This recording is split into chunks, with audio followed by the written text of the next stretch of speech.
हार के बाद मध्य प्रदेश कांग्रेस में बड़े बदलाव किए गए। इस बार कांग्रेस बीजेपी के फॉर्मूले पर चलती हुई नजर आ रही है।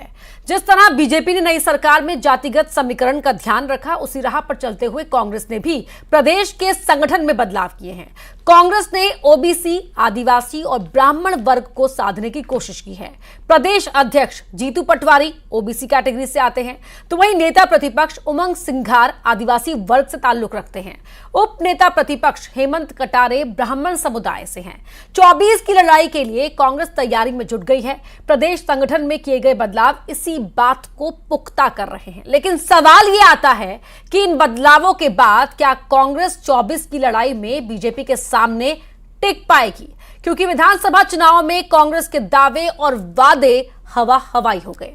बदलाव को लेकर कांग्रेस का कहना है कि सभी वर्गों को ध्यान में रखते हुए नियुक्तियां की गई हैं। जनता के मुद्दे उठाने के लिए युवाओं को कमान सौंपी गई है।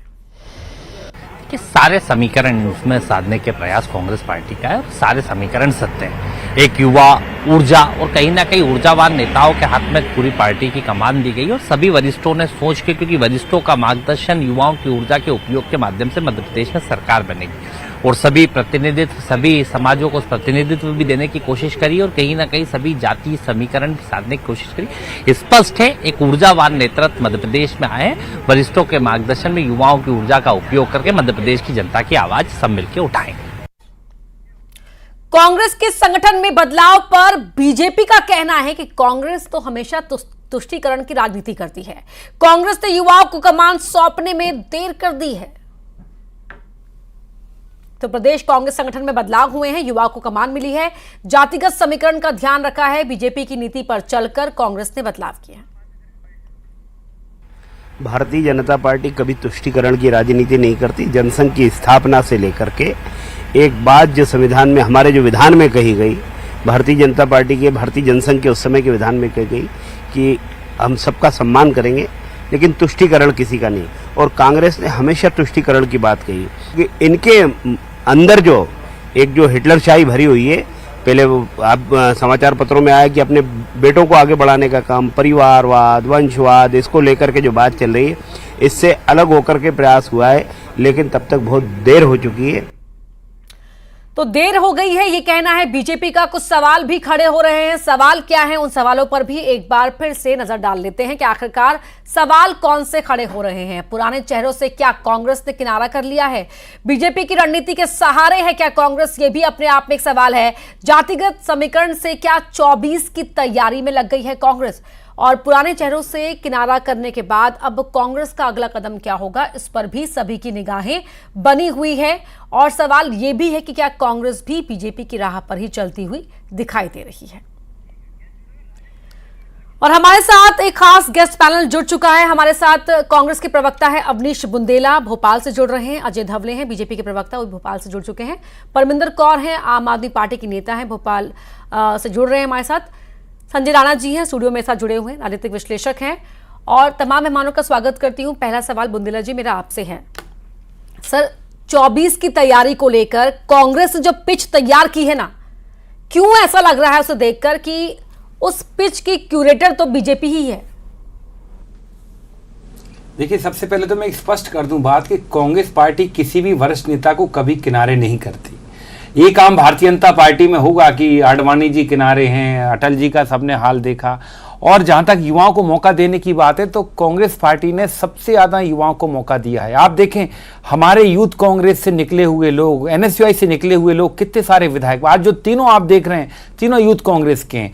पहले जहां तुलसी सिलावट, गोविंद राजपूत जो आज भाजपा में, वो भी यूथ कांग्रेस से निकले हैं। इसके अलावा आप देखें, चाहे मतलब मुकेश नायक जी हों और भी कई सारे नाम, सारे यूथ कांग्रेस।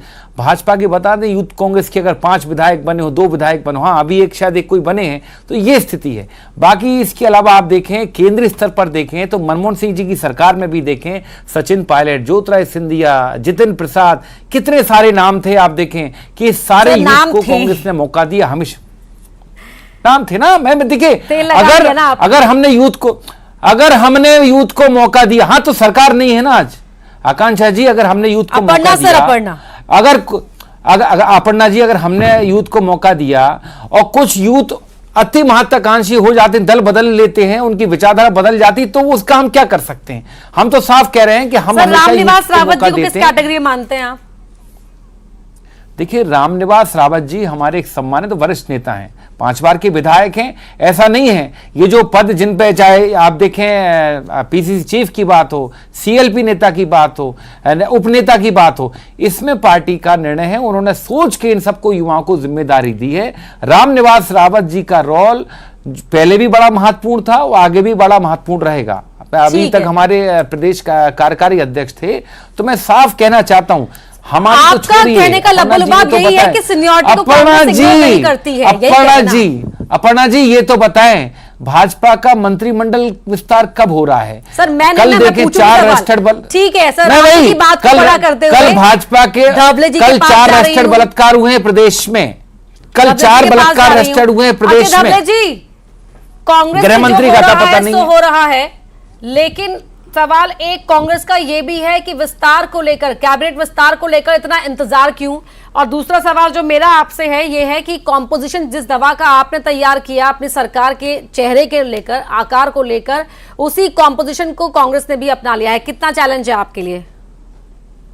देखिए अपर्णा जी, पहली बात तो मैं अपने अच्छे मित्र अविनाश जी को कहना चाहता हूं कि मध्य प्रदेश की जनता की ही चिंता भारतीय जनता पार्टी को, और कैबिनेट गठन शायद मंत्रिमंडल का विस्तार होने के पहले ही जो हमारे सीएम साहब है और उनके 2 डीसीएम, इन्होंने पहली कैबिनेट बैठक कर ली है और कई जनहितैषी निर्णय मध्य प्रदेश की जनता के हित में भारतीय जनता पार्टी की सरकार ने ले लिए।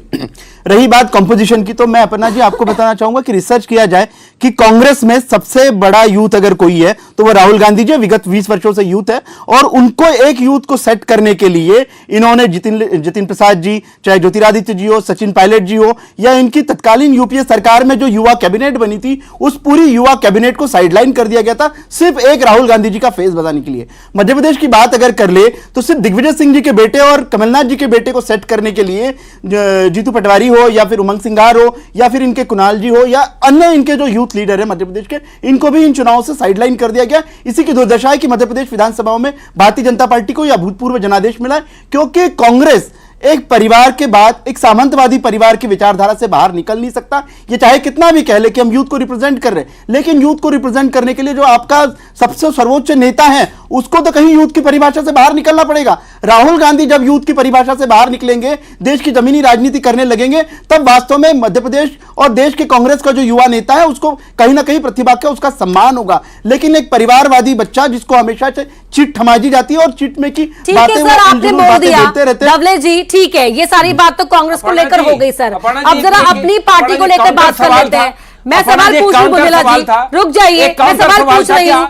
धवले जी ये बताइए कि ठीक है आपकी सरकार में तो बहुत क्लैरिटी है, लेकिन ये बता दीजिए कि आखिरकार मामला फंसा क्यों हुआ है? अब तक क्यों इंतजार करना पड़ रहा है? क्या यूथ और सीनियरिटी वहां पर किस तरह से एडजस्ट किया जाए, इसको लेकर पेट फंसा हुआ है? किलोमीटर पैदल चले हैं जी यूथ। और क्या आप प्रश्न नहीं सुन पाया मैं अपर्णा जी आपका?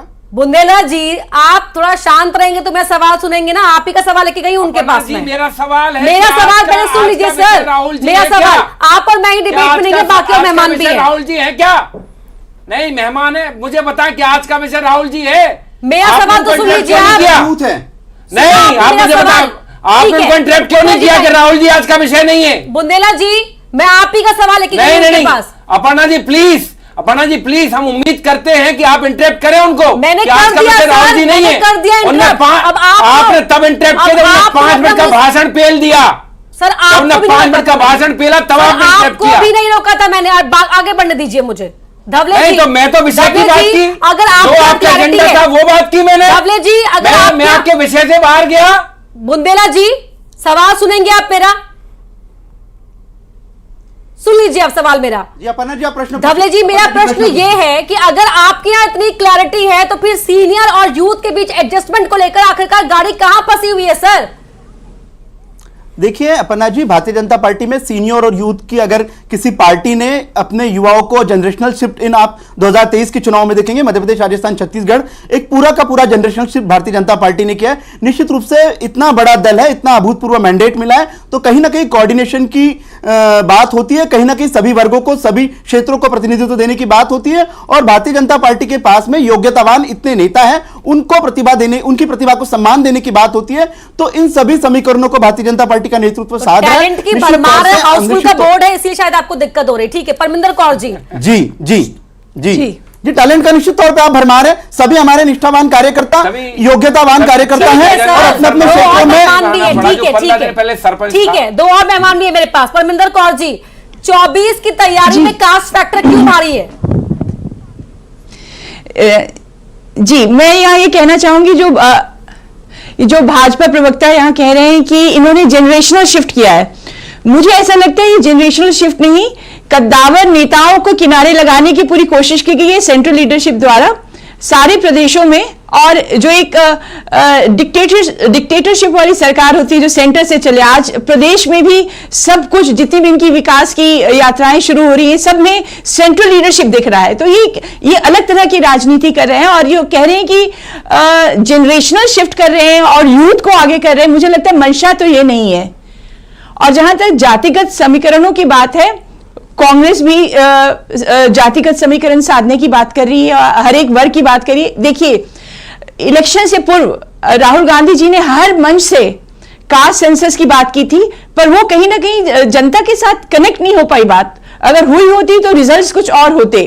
तो मुझे लगता है केवल नेतृत्व परिवर्तन या यूथ को लाने से, जी, हमें भी आत्ममंथन करना पड़ेगा। हमारा वो परसेंटेज वोट शेयर काफी अनइम्प्रेसिव रहा है और हमें भी सोचना पड़ेगा कि हम कास्ट फैक्टर पर सोचेंगे, नहीं सोचेंगे? देखिए, आम आदमी पार्टी कास्ट की राजनीति बिल्कुल नहीं करती है। हमारे मुद्दे ही अलग है, हमारी राजनीति ही अलग है। ठीक है, संजय राणा जी, बदलाव हुआ है, एक कह रहे हैं जनरेशनल चेंज हुआ है, एक कह रहे हैं कि देखिए ये तो युवाओं को आगे किया जा रहा है, हम अनुभव का इस्तेमाल करते हुए युवाओं को आगे कर रहे हैं। खैर, आप कैसे देख रहे हैं इसे? और आपने पूरा तर्क अब तक सुन ही लिया होगा। अपर्णा, गुड इवनिंग और गुड इवनिंग फेलो फ्रेंड। देखिए, अब ऐसा कहावत कहा जाता है कि नकल करके कोई भी एग्जाम पास नहीं किया जा सकता, नकल के लिए भी अकल चाहिए। देखिए, ऐसा है कि आप स्ट्रक्चरल चेंजेस कर सकते हैं, पार्टी में बदलाव लाना चाहिए और जो बुजुर्ग नेता होते हैं उनका आशीर्वाद लेना चाहिए, उनका ज्ञान लेकर के नए पार्टी को नए सिरे से खड़ा करना चाहिए। लेकिन क्या जीतू पटवारी जो अध्यक्ष बने हुए मध्य प्रदेश, क्या ये मुख्यमंत्री के कैंडिडेट होंगे 5 साल बाद?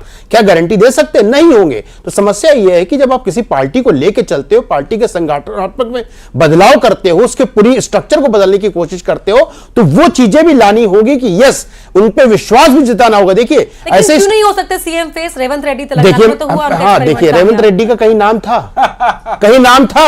धन्य संजय राणा जी, धन्य, धन्य आप जैसे राजनीतिक अरे बुंदेला जी, अब शांत रहिए। देखिए, राजेश अपना पायलट साहब को भी इनको लेके आगे आया गया था राजस्थान में, उनके चुनाव उनके कंधे पे लड़ा गया था। पढ़ना आपने देखा था 2018 में अगर कांग्रेस पार्टी राजस्थान में जीतती थी, उसमें बहुत बड़ा योगदान जो था वो गुजरों का भी था और उसमें सचिन पायलट साहब का था, लेकिन उसको किस तरह किनारे कर दिया गया। 2018 का चुनाव मध्य प्रदेश में क्या ज्योतिरादित्य सिंधिया जी के कंधे पे नहीं था? उनके ने कितना मेहनत किया था, उनको किस तरह किनारे कर दिया गया। असम का अगर एग्जाम्पल ले ले, राजवर्धन राठौड़ को बना देते। अरे सर, बुंदेला जी, आपकी बात से सहमत नहीं, मत सहमत होइए आप। नहीं, आपको मैं सहमत कर लेंगे बेटा, आप सिर्फ राहुल गांधी की बातों से सहमत हो सकते हैं और किसी की बातों से सहमत हो सकते हैं। आप सहमति जाहिर कर दीजिएगा सर। मुझे आपत्ति है इनकी बात। आपत्ति रखिए ना, बोलने के लिए आपके कोर्ट में 4 जेब है, उसमें से आपत्ति जेब में रख लीजिए। आइए, देखिए, हेमंत विश्व शर्मा को नेतृत्व नहीं दिया सकता। ये जितने भी पार्टी का विघटन हुआ, जितने भी युवा नेता, उत्तर प्रदेश के आरपीएन सिंह हो जाए, चाहे जितेंद्र प्रसाद साहब हो जाए, सारे युवा थे। लेकिन कहीं ना कहीं युवाओं को क्या तरीका डिबेट करने का, अरे क्या तरीका बात करने का बुंदेला जी, अरे क्या तरीका बात करने का, डोमिनेट नहीं करते आप ऐसे किसी को। आपका क्या तरीका है? राहुल गांधी की चाटुकारिता के रूप में आप उनको बनाते हो, मोहन यादव जी को। अरे बात सुन, आप अपने विचार अपने आपकी ये बात बुंदेला आप मेरी जी, बात का जवाब दो। पहले अरे आपके हर बात का जवाब दूंगा। तब आपके जो पास आदमी आएंगे। अपर्णा, मैं छोटा सा बोलता हूं, जो आदमी काम कर रहा हूं। 35,000 वोटों से हार गया, उसको अध्यक्ष क्यों बनाया? उसको पहले अध्यक्ष क्यों नहीं बनाया? क्या आप ये बोलने को तैयार हो कि दिग्विजय सिंह का लड़का या उनका पुत्र मुख्यमंत्री का कैंडिडेट नहीं होगा? अलग अलग कहां पर नहीं बोल सकते आप, सिर्फ यहाँ पे बैठ के चाटुकारिता कर सकते हो और कुछ नहीं कर सकते। बुंदेला जी बोलना देखिए, मुझे समझ में आ गया कि आप कैसे देखिए, बुंदेला जी, बुंदेला जी, बोलिए बोलिए। बुंदेला जी, आप पहले एक काम बोलिए। कीजिए, पहले आप ही बोल लीजिए। पहले आपको, मैं आपके पास आऊंगी, अपर्णा जी, आपके पास सारी अपर्णा जी, आपत्तियों को मेरी- रखने का मेरी समय आपत्ति होगा ना है। सर? अपर्णा जी, मुझे आप बताएं, मैंने ये क्या बोल किया रहे हैं आपको यहाँ पे पहले? कि जीतू पटवारी 5 साल बाद मुख्यमंत्री कैंडिडेट नहीं हो सकते, तो मैं कैसे मान लूं, कैसे सुनूं इस चीज को? अरे जो आप, व्यक्ति आपके पास कल आएंगे तो पदभार आप ग्रहण कह करने जा रहा दीजिएगा, है सर, विश्लेषण और ये कर रहे व्यक्ति हैं पहले वो। दिन उनके बारे में सर, बोले आपके तो मैं पास आऊंगा objection तो आप दूंगा। कह दीजिएगा, आप अनाउंस मैं कर पार्टी दीजिएगा। का मीडिया आप उपाध्यक्ष हूं, पटवारी मैं जी ये को नहीं सुन CM सकता। अभी से अनाउंस कर दीजिएगा। देखिए, नहीं तो मुझे बताएं, अगर ये ऐसा कह रहे तो कैसे कह रहे हैं? अपर्णा, सिंपल सी बात है, इतिहास को देख करके प्रेजेंट और फ्यूचर गिना जाता है। इनका इतिहास सचिन राणा पायलट जी का देख लीजिए, ज्योतिराज सिंधिया जी का देख लीजिए, चाहे हेमंत विश्व शर्मा जी का देख लीजिए, चाहे जितेंद्र प्रसाद का देख लीजिए, आरपीएन सिंह का देख लीजिए, उन्होंने क्या किया? इन्होंने दरकिनार किया युवाओं का, और आज बोले युवाओं का ये गारंटी नहीं दे सकते। देखिए ऐसा हमने है, सबको फिर भी केंद्रीय मंत्री ठीक है, बनाया, ठीक है, और आप ही ये सब बोलिए। घोर अवसरवादी बोलिए, आप थे। ही बोलिए। हमने क्या किया? आप हमने एक सबको व्यक्ति, केंद्रीय मंत्री एक बनाया। परिवार जी, और एक मुझे बताएं, सरनेम के आगे जितेंद्र पूरी प्रसाद को पार्टी आदि भाजपा ने को केंद्रीय बर्बाद मंत्री कर बनाया। दिया है। आरपीएन सिंह आप ये आदि को बता केंद्रीय दीजिए मंत्री नहीं क्या भाजपा ने। योग्यता की कमी किनारे वाले है? हैं। आपको सिंधिया को बता दीजिए कि मुख्यमंत्री कांग्रेस बनाया, पार्टी में संजय जी, योग्य एक व्यक्तियों की मिनट, कमी प्रदान है। किए, संजय जी, भाजपा ने नहीं प्रदान एक मिनट, किए। एक मिनट, युवाओं एक को मिनट। अवसर देने वाली पार्टी बाबला जी, एक मिनट, भाजपा, आप भी- हमारे प्रोडक्ट और पर डाका बुंदेला डालती जी, जाती भाजपा। बुंदेला जी, थोड़ा पानी वानी पीजिए, सुन लीजिए, हम सब आपकी बात सुन रहे हैं, लेकिन एक वक्त पर अगर सभी लोग बोलेंगे ना सर, जनता को कुछ हासिल नहीं होगा, हमें कुछ हासिल नहीं होगा। मैं आपके पास अब आ गई हूं, अब आप सारे ऑब्जेक्शन आप बता दीजिए, उसके बाद ताकि मैं और भी मेहमान हैं उनका भी रुख कर लूंगी ना सर। क्या फायदा इस डिबेट का? मेरा इतना, अपर्णा जी मेरा इतना निवेदन है, मैंने संजय राणा जी को पहले ही निवेदन किया था, मैंने बड़ा कहा था कि धन्य है आप, कि आप कैसे मेंटर, आप जज कैसे बन सकते हैं कि 5 साल बाद ये सीएम, इनने कहा वो नहीं होंगे, ये कहना गलत है। एक राजनीतिक विश्लेषक अगर ऐसे कहेंगे तो मुझे खेद है कि मुझे आपत्ति लेनी पड़ेगी। और अभी सचिन जी के साथ क्या हुआ, ज्योतिराज सिंधिया जी के साथ क्या हुआ, कमलनाथ जी के साथ क्या हुआ, सुनो ये बताइए। पूरा चुनाव मध्य प्रदेश का चुनाव किसने लड़ा था? आपने, बुंदेला जी नहीं लड़ा था, कमलनाथ जी ने लड़ा था, ना कि राहुल गांधी ने लड़ा था, उनके कंधों पर लड़ा गया था, और उस व्यक्ति को आपने दरकिनार कर दिया। उनकी योग्यता में कमी थी। ये बताइए, जिस तरह से 35,000 वोटों से हारे हुए व्यक्ति को आज आपने अध्यक्ष बना दिया, उनका कोई काबिल व्यक्ति नहीं थे कांग्रेस पार्टी में, पटवारी साहब ने 18 साल सांसद बनाया, केंद्रीय मंत्री बनाया। अच्छा, केंद्रीय मंत्री बनाया तो उन्होंने डिलीवर भी किया। बनाया, अगर उनको नेतृत्व दिया गया तो उन्होंने वहां पर डिलीवर भी किया है। ज्योतिराज सिंधिया को अगर हम मौका दें तो मतलब उसमें कांग्रेस का कोई योगदान नहीं है, मतलब पैदाइशी नेता थे। अरे भाई, पैदाइशी नेता बिल्कुल पैदाइशी नेता थे, राजा ही राज कर सकता है, उसके अंदर डीएनए तो था, राज करने वाला। ये बताइए कि पार्टी में भाजपा ने बताया, भाजपा ने क्यों बनाया मुख्यमंत्री? मुझे बताया भाजपा ने क्यों नहीं बनाया मुख्यमंत्री? क्यों रखा उनको? मुझे बताया भाजपा ने मुख्यमंत्री के साथ। ठीक है संजय राणा जी बताएं क्यों नहीं बनाया आपने मुख्यमंत्री? अरे भाई, भारतीय जनता पार्टी बताएगी, मैं थोड़ी बताऊंगा, मैं तो आपसे प्रश्न मुझे पूछ रहा हूं। बताया आपने क्यों नहीं बनाया, भाजपा ने क्यों नहीं बनाया? ठीक है बुंदेला जी, ठीक है, ये बताइए कि डिनर पर बुलाया गया है जो उमंग सिंघार की ओर से, क्या है खाने का मेन्यू? देखिए, सारे जो विधायक दल के जो विधायक हैं वहां पहुंच गए हैं, एक निजी तौर पर उन्होंने रखा है सारे। नहीं, मतलब मैं वाकई खाने का मेन्यू नहीं पूछ रही थी, मेरा मतलब था कि आप थोड़ा शांत हो जाए। लेकिन मेन्यू क्या है चर्चा का, ये बता दीजिए, रणनीति क्या है? मेन्यू देखिए मेन्यू ये है कि कल सबसे पहले हमारे प्रदेश अध्यक्ष जी माननीय जीतू पटवारी जी आ रहे हैं, पदभार ग्रहण करेंगे। इसके बाद सरकार से कैसे बातचीत की जाए, सरकार को कैसे घेरा जाए, क्योंकि आप देखें मुख्यमंत्री जी ने शपथ ले ली, 2 डिप्टी सीएम भी बन गए, लेकिन ना गृह मंत्री का पता है, ना स्वास्थ्य मंत्री का पता है, कहीं कोई पता नहीं। और प्रदेश की कानून व्यवस्था के हाल आप देख रहे हैं। मैं बता रहा हूं, कल ही 4 बलात्कार रजिस्टर्ड हुए हैं प्रदेश में। 5 साल की बच्ची के साथ टीकमगढ़ में बलात्कार होता है, सीहोर में बलात्कार होता है, मतलब पूर्व मुख्यमंत्री शिवराज सिंह के गृह जिले में बलात्कार होता है। अगर आज सरकार गठित हो जाती तो मैं मानता हूं कि जनता न्याय के लिए जा सकती थी, न्याय मिल सकता, लेकिन ना तो आपके गृह मंत्री का, तो मेरा सवाल अभी यही है, पुलिस 3 के तारीख पास को आप चुनाव जीत गए हैं, नहीं गए आप मामले। मंत्रिमंडल गठित क्यों नहीं कर पाए? आप मंत्रिमंडल गठित धवले जी, देखिए, सबसे नाकामी बड़ी- है ये कांग्रेस कह रही है, इतना भारी जनादेश आपको मिला है तब भी गाड़ी रुकी हुई है सर आपकी, तो हमला तो कांग्रेस करेगी ही करेगी। अब जवाब आप दे दीजिए। जी अपर्णा जी, मैं अविनाश जी को उत्तर देना चाहता हूं कि विगत 18 वर्षों से कांग्रेस इसी तरह से हमले कर रही है और मध्य प्रदेश की जनता इनके हमलों को झेलते आ रही है। मध्य प्रदेश की जनता भारतीय जनता पार्टी को आशीर्वाद देती आई है। ये बात अगर लॉ एंड ऑर्डर की कर रहे हैं तो मध्य प्रदेश में लॉ एंड ऑर्डर की स्थिति है कि ये अगर उदाहरण बता रहे तो ये उदाहरण रजिस्टर्ड हो रहा है कि मध्य प्रदेश की कानून व्यवस्था इतनी चौकबंद है कि जो ऐसे प्रकरण रजिस्टर्ड हो रहे हैं। आप बाजू में हमारे राजस्थान है, हम उदाहरण नहीं देना चाहते, राजस्थान में इनकी पूर्ववर्ती सरकार के समय प्रकरण रजिस्टर्ड नहीं होते थे, वीडियो वायरल होते थे, उसके बाद प्रकरण रजिस्टर्ड होते थे। निश्चित रूप से आपको मध्य प्रदेश में जल्द ही एक पूर्ण भव्य दिव्य कैबिनेट दिखने जा रही है जिसमें सभी वर्गों का, सभी क्षेत्रों का प्रतिनिधित्व रहेगा, नारी शक्ति का सम्मान होगा।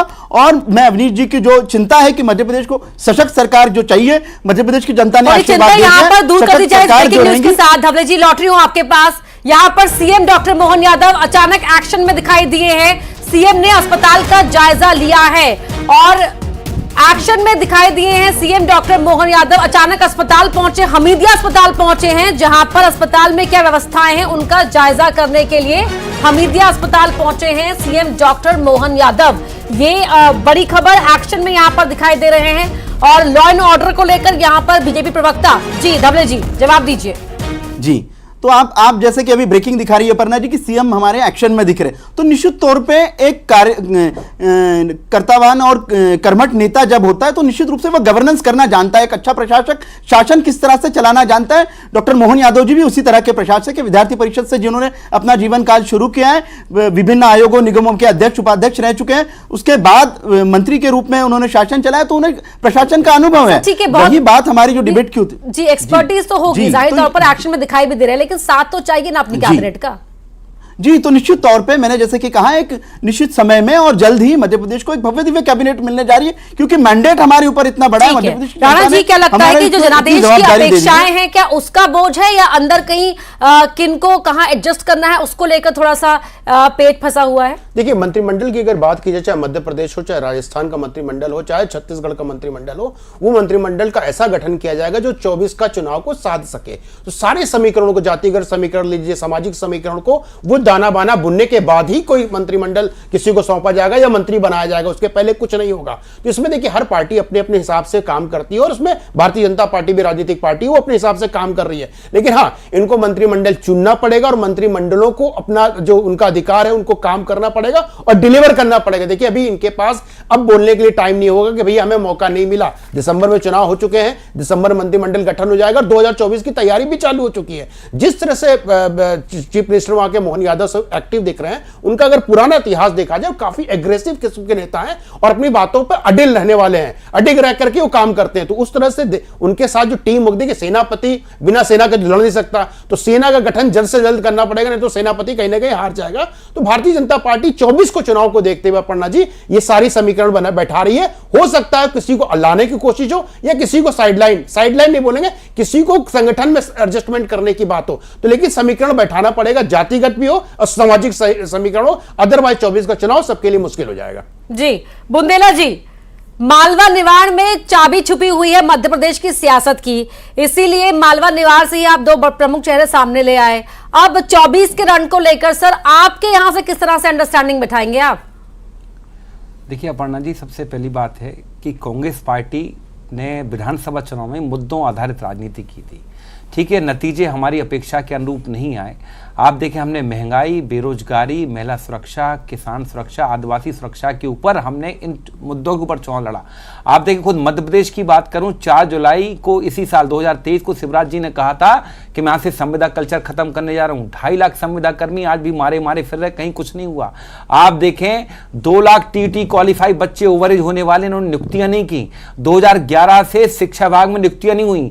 पीएससी में 7 साल से भर्तियां नहीं हुई हैं, अभी प्रीलिम्स एग्जाम हो रहा है 5 साल बाद। तो ये बताता है कि मध्य प्रदेश के क्या हाल है। आप देखिए, 25,000 करोड़ का फिर से कर्जा ले रहे हैं। अगर ये कह रहे हैं कि इन्होंने 18 साल में विकास की गंगा बहा दी, तो प्रदेश 4 लाख करोड़ के कर्जे में क्यों है? और फिर से मैं कह रहा हूं, मोहन यादव जी को बहुत इनकी राह आसान नहीं है।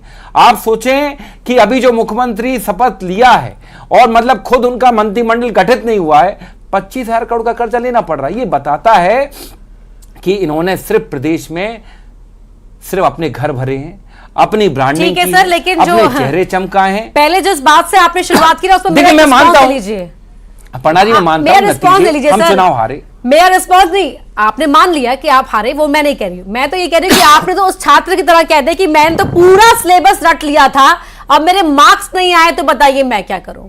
वो वाली बात नहीं है। लेकिन धवले जी, राणा जी कुछ कहना चाह रहे हैं। मैं छोटी सी बात बुंदेला जी की बात को आगे बढ़ाना चाहते थे। बुंदेला जी बड़ी अच्छी बात कोई कि वो किसानों की बातें ले जाना चाहते थे, पिछड़ों की बात करना चाहते थे। भैया बताइए, स्वामीनाथन आयोग तो 2006 में आ गया, तो 2014 तक आप सो रहे थे। जहां तक आती है कि पिछड़ों की बात, ओबीसी की बात, तो राहुल अच्छा बताइए 2014 सर, ये क्या कर रहे हैं? देखिए सर, मैं तर्कों पे बात करता हूं, आप सुन लीजिए, मैं आपके बीच में एक शब्द नहीं बोल रहा हूं, आपको सुनना पड़ेगा। आपको समस्या क्या है? कांग्रेस पार्टी अंधी और बहरी हो चुकी है, ओबीसी की बात कर रहे हैं। नहीं तो कैसी बुंदेला जी, तथ्य रखो, भागने लगते सुन तो लीजिए ना। तथ्य रखो, भागने लगते वो तो विश्लेषक है ना, वो तो रेफरेंस देंगे ही अरे सर। मैं तथ्य रखूंगा, भागेंगे ये, अभी भागेंगे ये। अभी देखिए ओबीसी की बात करते हैं, अभी फिर भागेंगे ये। काका केलकर कमेटी कब आई थी? 93 बनी थी, 55 रिपोर्ट आने चाहिए था। चाचा जी सो रहे थे, 80 में मंडल का मिशन आया था। ठीक है। अरे सर, मतलब समस्या समय हो गया। आपको सभी का बहुत बहुत शुक्रिया, बहुत बहुत शुक्रिया। लेकिन देखिए, गाड़ी सभी की फंसी हुई है, चाहे कैबिनेट विस्तार को लेकर कह रहे या फिर हम बात कह रहे कि कांग्रेस के अंदर जो कास्ट फैक्टर को देखा गया है अपनी स्टेट लीडरशिप के अंदर, तो वहां पर बड़ा सवाल यह है कि 24 के चुनाव को मद्देनजर ये पूरी तैयारी हर कोई कर रहा है। बहुत शुक्रिया आप सभी मेहमानों का चर्चा में शामिल होने के लिए। लेकिन मध्य प्रदेश की महाडिबेट का ये सवाल कि जो पूरी तैयारी की गई है, चाहे वो बीजेपी की ओर से, कांग्रेस की ओर से, वो 24 को देखते हुए की गई है। फिलहाल इस महाडिबेट में मेरे साथ इतना ही। खबरें लगातार जारी हैं, आप जुड़े रहिए।